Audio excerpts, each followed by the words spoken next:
Salut tout le monde, bienvenue pour l'épisode 5 de Tourbillivre spécial Halloween avec l'apprenti épouvanteur de Joseph Delaney. C'est l'histoire de Tom, petit dernier d'une famille de 7 enfants. Oui, la mère a été ce que l'on peut dire, productive. Et petit détail important, son père aussi est le 7e de sa famille, ce qui lui donne la particularité de pressentir l'obscur. Bref, arrivé à l'âge de 12 ans, ses parents décident de le mettre en formation pour devenir épouvanteur.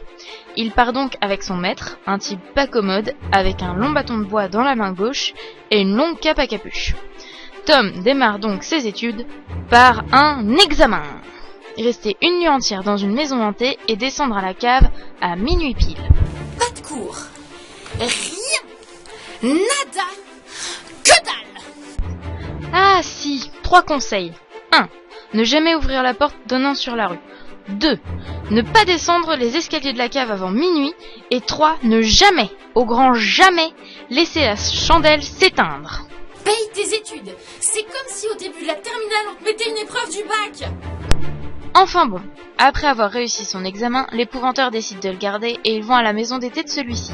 Tom démarre donc les cours et dès le début son maître lui dit de ne pas faire confiance aux gobelins, aux sorcières, ce qui est logique. Mais aussi de se méfier des filles, surtout celles avec des souliers pointus. Et tout ça sans aucune explication. Génial. Après une semaine d'études sur les gobelins, Tom est envoyé chercher la nourriture de la semaine d'après. Sur le chemin du retour, des gamins affamés tentent de le racketter et il est aidé par une jeune fille aux souliers pointus. Celle-ci fait fuir les gamins en les menaçant de prévenir les îles osseuses, sa tante, et en remerciement de son aide, elle demande une pomme ou une faveur pour plus tard. Tom prend la deuxième option et ne dit rien à son maître. Plus tard, il se retrouve seul car l'épouvanteur est parti à Pendle, la colline des sorcières, et là, on assiste à la plus grande stupidité de ce livre. La jeune fille vient quémander sa faveur, elle demande à Tom de donner 3 gâteaux à Mère Malkin, une sorcière tellement puissante que l'épouvanteur ne l'a pas tuée pour éviter qu'elle ne revienne encore plus puissante d'entre les morts. Et lui, ce bouffon, va aller voir la sorcière enfermée, lui donner 2 gâteaux sur 3 avant de se rendre compte qu'il a fait la plus énorme connerie de sa vie en laissant s'échapper la sorcière la plus puissante du comté.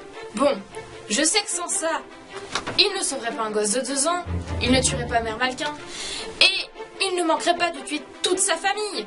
Au passage, mais non, je suis désolée, non. À 12 ans, tu ne peux pas être aussi niais. Je ne vous le déconseille pas, mais malheureusement, le personnage manque de profondeur, donc à vous de voir. Bon, moi je vous laisse. Si vous voulez, vous pouvez mettre un petit pouce vert et un commentaire, ça fait toujours plaisir. Sinon, vous abonnez à la page Facebook ou à ma chaîne, à vous de voir. Et à très bientôt. Joyeux Halloween aussi. Salut!